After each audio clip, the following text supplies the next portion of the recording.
Physiology of perception continued. Nerves contain many nerve fibers. The optic nerve transmits signals out the back of the eye, shown here schematically in cross section. By cross section, we mean that we cut a nerve fiber and we see कि उसके अंदर क्या है. जैसे आप किसी बिजली की तार को कभी काटें तो आपको उस बिजली की तार के अंदर फाइन कॉपर की या मेटल की जो भी होती हैं वो बिल्कुल फाइन वाली नज़र आएंगी. और अगर किसी में रेड, ब्लू, ग्रीन 3 कलर के हैं तो उनके अंदर भी फिर बिल्कुल फाइन थ्रेड लाइक तारे होंगी. सो नर्व फाइबर कंटेन्स, हर न्यूरॉन नर्व के बीच में नर्व फाइबर्स होते हैं और इसी के ज़रिए जो है वो सिग्नल को वो ट्रांसमिट करते हैं. The optic nerve actually contains about 1 million nerve fibers. Optic nerve is the nerve which takes information from our eye to our brain about something that we see. ये ऑप्टिक नर्व आंखों से related है. इसीलिए आपने optician या optometry का लफ्ज़ सुना होगा जो लोग आपकी आंखों के लिए एनके बनाते हैं. हम किस तरह मेजर करते हैं कि कितने नर्व फायरिंग हो रही है इलेक्ट्रिकल सिग्नल की और कब किसी चीज़ को देख के जो है वो फायरिंग शुरू होती है आपके न्यूरॉन की और कब वो नीचे आ जाती है. लेफ्ट पे हम देख रहे हैं कि वो मीटर कैसे उसे मेजर करता है. एक जो इलेक्ट्रोड है उसकी वो आपके एक्सॉन से बाहर होती है. एक्सॉन आपको याद होगा सेल बॉडी के साथ न्यूरॉन का एक हिस्सा होता है और एक जो है वो अंदर इंसर्ट की हुई होती है जो कि आप सबसे ऊपर देख रहे हैं. उस मेजरमेंट के ज़रिए ए में आप देखेंगे कि जो नर्व है उसकी जो इम्पल्स है वो ट्रेवल कर रही है और आपकी इलेक्ट्रोड उसको मेजर कर रही है. जब वो एरो आगे बढ़ गया है तो बी में आप देखेंगे कि ये ट्रांसडक्शन जो है ये चल रही है. सी में ये एरो और आगे बढ़ गया है और डी में जो है वो जहाँ पे आपने रॉड लगाई हुई है, गौर से देखें, ये जो मीटर लगाया हुआ है जहाँ पे ब्लू कलर का, उसका जो एक चीज़ आपके डेंड्रा अंदर जा रही है एक्सॉन के, अब ये एरो यानी सेंसेशन उससे आगे चली गई है, वो जो रेड येलो के ऊपर मूव कर रहा है. तो आपको राइट पे नज़र आएगा कि जब इस तरह हो रहा है, तो फिर एक सिग्नल फायर करते हैं, ग्राफ बनता है और वो ग्राफ बिल्कुल आखिरी में आप देख रहे हैं कि फिर नीचे आ गया है. So it's called the resting potential, यानी फिर वो रेस्टिंग में आ जाता है. जब उसे कोई चीज़ नज़र आती है तो वो प्रोवोक होता है, वो ट्रिगर होता है और उसके अंदर चार्ज बिल्डअप होता है जिसको वो फायर करता है along the line of neurons. और जब वो स्टिमुलस उसके ऊपर से गुजर जाता है और आगे पास ऑन हो जाता है तो वो फिर रेस्टिंग पोटेंशियल में चला जाता है. ये कैसे होता है? We record from a neuron. Nerve fiber at rest, a difference in charge of 70 MB between the inside and the outside of the fiber. दो इलेक्ट्रोड है ना, एक बाहर है और एक अंदर लगा हुआ है. तो अंदर और बाहर चार्ज में जो फर्क है उससे ही पता चलता है कि किसी चीज को देख के न्यूरॉन जो है वो अब फायर कर रहा है. As the nerve impulse passes the electrode, the inside of the fiber near the electrode becomes more positive. This positivity is the rising phase of the action potential. Nerve impulse moves past the electrode. The charge inside the fiber becomes more negative, falling phase of the action potential. And D neuron returns to its resting state. अब ये सब कुछ जो हो रहा है उसकी वजह ये है कि neurons are surrounded by a solution rich in ions, molecules that carry an electrical charge. A nerve fiber showing the high concentration of sodium outside the fiber and potassium inside the fiber. Other ions such as negatively charged chlorine are not actually showed here. Action potential. As the signal passes the recording electrode, the charge inside the axon rises to 40 millivolts compared to the outside. As the signal continues past the electrode, the charge inside the fiber reverses course and starts becoming negative again, as we've just seen in the figure.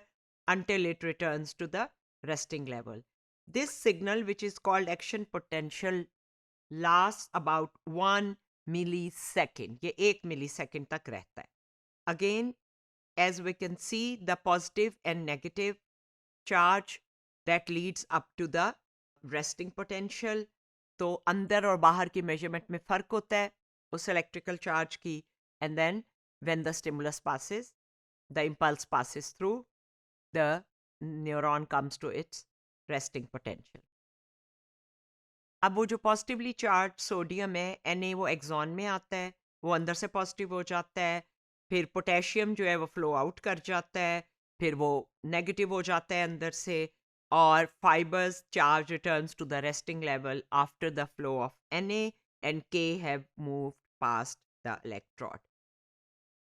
अब एक देखिए जो छोटी C small space होती है ना, वो सवाल ये पैदा होता है कि ये कैसे, जब बीच में एक छोटी सी ये स्मॉल स्पेस है, तो ये जो इलेक्ट्रिकल सिग्नल है ये साइनैप्स तक जब पहुंचता है और आगे स्पेस होती है, तो उसमें केमिकल प्रोसेस ट्रिगर होता है उस स्पेस में, और चेंज ऑफ वोल्टेज हो जाती है इन द रिसीविंग न्यूरॉन. तो वो अक्रॉस दैट जाता है. कैसे जाता है डिपेंड करता है उसमें ट्रांसमीटर क्या है जो कि रिलीज हो रहा है, और जो बॉडी उसको रिसीव कर रही है नर्व सेल की, उसकी नेचर क्या है.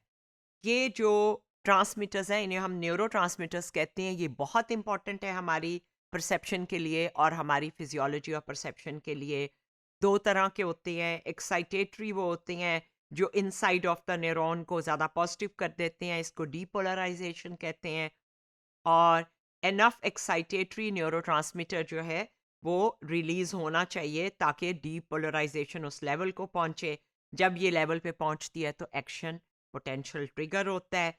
डीपोलराइजेशन से एक्शन पोटेंशियल जो है यानी एक्साइटेटरी होता है, और जो इनिबिटरी ट्रांसमीटर है उसको हाइपर पोलराइजेशन कहते हैं. वो इनसाइड ऑफ द न्यूरॉन को मोर नेगेटिव करते हैं. Hyperpolarization is considered an inhibitory response. वो रोकता है.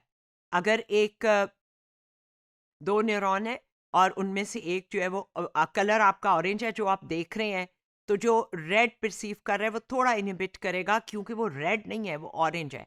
और जो दूसरा येलो है थोड़ा सा वो साइड ट्री उसमें जाएगा ट्रांसमिशन में, लेकिन वो भी कम, वो भी इनहिबिट होगा ताकि इन दोनों के कॉम्बिनेशन से मिलके आप ऑरेंज कलर परसीव कर सकें. क्या कॉम्प्लेक्स निज़ाम है जिसे शायद हम कभी डुप्लीकेट ना कर सके. This is again what we see about the action potential, the chemical process, the synapse and how that happens. अब बड़ी स्पेसिफिक कोडिंग होती है.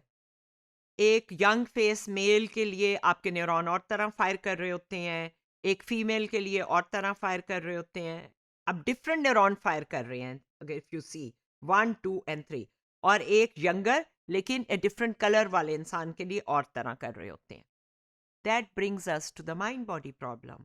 How do physical processes such as nerve impulses or sodium and potassium molecules flowing across the membranes, झिल्लियों में से गुजर रहे हैं potassium and sodium, ये हमारा बॉडी का यानी एस्पेक्ट है, become transformed into the richness of perceptual experience. ये माइंड बॉडी प्रॉब्लम है. ये पोटेशियम और ये सब ट्रांसडक्शन, ये आपको एक खूबसूरत म्यूजिक, एक नात का एहसास कि ये नात या हम पढ़ी जा रही है, या आप कोई ऐसी चीज देख रहे हैं जो कोई हिस्टोरिकल है, इस एक्सपीरियंस में कैसे बदलता है.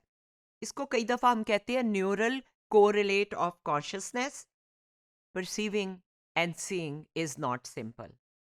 In these two pictures many neurons are firing, many potassium and sodium ion charged and positive and negative charge, all that process is happening. But how does that result in a complex experience of someone, a child knowing that he can go through this tunnel and the tunnel is colorful and he's happy going there, and this girl is watching an ancient inscription in Skardu. How does that experience take place? How do we know this scene is in countryside and what is far from us and what is near to us. That's the mind body problem that is often discussed in study of perception.